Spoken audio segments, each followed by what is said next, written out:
Kim Chiu huli kamang pagiging touchy kay Paolo Avellino.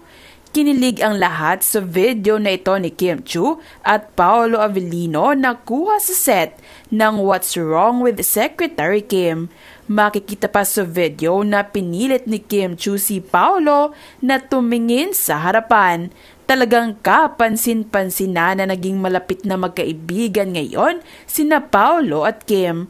Ayon naman sa isang netizen, I remember, sabi ni Pao sa vlog ni Kim, gusto niyang confident na babae, ayaw niyang dominant, hindi niya kailangan ng magulang. Pero dito sa video na to, pabebe si Vice Chairman at dominant ang secretary. Noong nakaraan lang din ng spotted ang pagiging caring ni Kim nang tila may inayos ito sa mukha ni Paolo Avellino.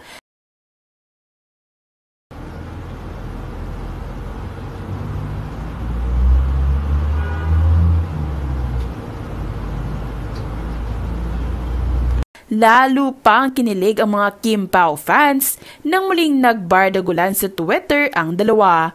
May mga netizens kasing nagpakita ng mga larawan ni Paolo kay Kim bilang si Victor na kasama ang maraming babae. Nagpaliwanag pa si Paolo kay Kim at sinabing hindi ito ang nasabing lalaki.